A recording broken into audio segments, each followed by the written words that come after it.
चलिए एक ऐसे शहर की कल्पना करते हैं जिसे आज से लगभग 5000 साल पहले खुद भगवान कृष्ण ने बसाया था। नाम था द्वारका। लेकिन सवाल ये है कि क्या द्वारका सिर्फ एक पौराणिक कथा है या फिर हमारे इतिहास का वो पन्ना जिसे समंदर ने कहीं छिपा दिया था।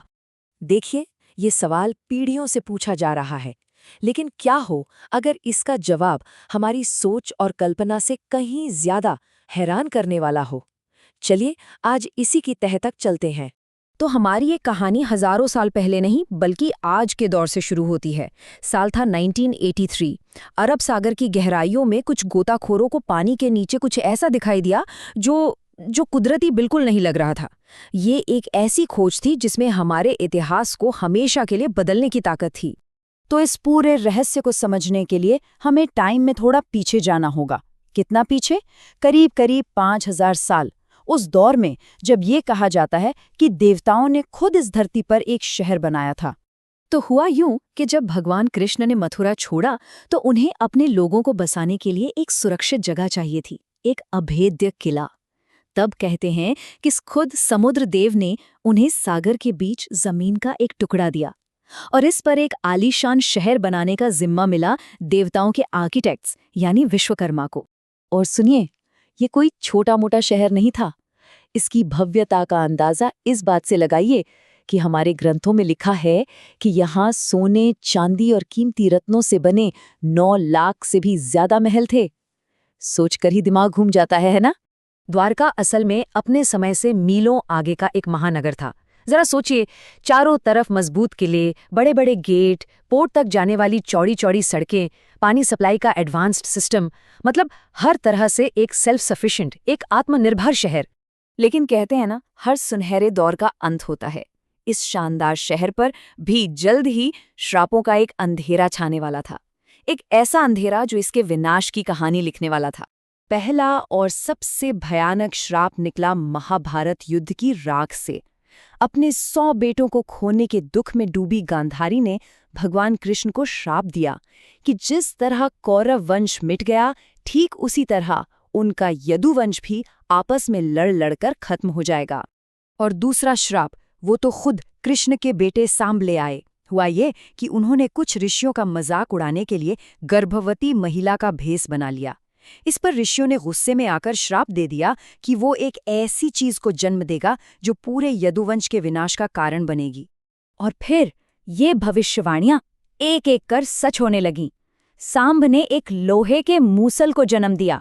डर कर उसे पीस कर समंदर में फेंक दिया गया, लेकिन उसका एक छोटा सा टुकड़ा एक शिकारी को मिला जिसने उससे एक जहरीला तीर बना लिया। जल्द ही यदुवंशी अहंकार और नशे में एक दूसरे के खून के प्यासे हो गए और आखिर में वही तीर भगवान कृष्ण के इस दुनिया से जाने का कारण बना। और बस, भगवान कृष्ण के इस दुनिया से जाते ही उनकी बसाई वो शानदार नगरी द्वारका हमेशा के लिए समंदर की गहराइयों में समा गई। एक जीती जागती हकीकत, एक किंवदंती बन गई। अब कहानी में एक लंबा जंप लेते हैं, सीधा 20वीं सदी में। जहां पौराणिक कथा खत्म होती है, वहां आर्कियोलॉजिस्ट की खोज शुरू होती है। इस खोए हुए शहर को ढूंढ निकालने की जिद। ये खोज आसान नहीं थी, दशकों लग गए। 1963 में कुछ पुराने बर्तनों से एक उम्मीद जगी। फिर आए डॉक्टर S.R. राव, जिन्होंने भारत का पहला अंडर वाटर आर्कियोलॉजी मिशन शुरू किया। और हाल ही में प्रधानमंत्री मोदी के उस जगह पर गोता लगाने से ये खोज एक बार फिर पूरी दुनिया की नजरों में आ गई। और जो सबूत मिले वो सच में हैरान करने वाले थे। महाभारत में लिखा है कि द्वारका एक किलेबंद शहर था और समंदर के नीचे ठीक वैसी ही 560 मीटर लंबी दीवार मिली। ग्रंथों में एक बड़े बंदरगाह का जिक्र है और वहां पत्थर के बने एंकर मिले। जहां भव्य महलों का वर्णन था, वहां आज भी इमारतों की नींव और बड़े बड़े खंभे मौजूद हैं। डॉक्टर राव का विश्वास बहुत मजबूत था। वो कहते थे, मैं इन ग्रंथों को सिर्फ धार्मिक किताबें नहीं बल्कि इतिहास के दस्तावेज मानता हूँ। और उनकी यही सोच इस पूरी खोज की नींव बनी। लेकिन अब तक तो हम सिर्फ पुरानी किताबों और पुरानी चीजों को मिला रहे थे।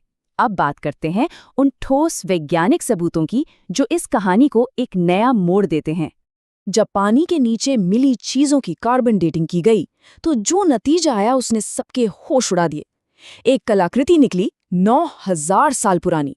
ये हमारी सबसे पुरानी मानी जाने वाली हड़प्पा सभ्यता से भी हजारों साल पुरानी थी।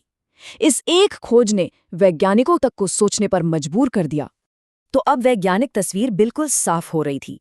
यहाँ मिली चीजें 3,500 से 9,000 साल पुरानी थीं। सोनार तकनीक ने समंदर के नीचे एक पूरे के पूरे शहर का नक्शा दिखा दिया था। और तो और जियोलॉजिस्ट ने भी ये कंफर्म किया कि ठीक उसी दौर में समंदर का लेवल अचानक बहुत तेजी से बढ़ा था। तो ये सारी बातें हमें हमारे आखिरी और सबसे बड़े सवाल पर ले आती हैं। आखिर द्वारका डूबी कैसे? क्या ये गांधारी का श्राप था या फिर कोई भयानक कुदरती आफत?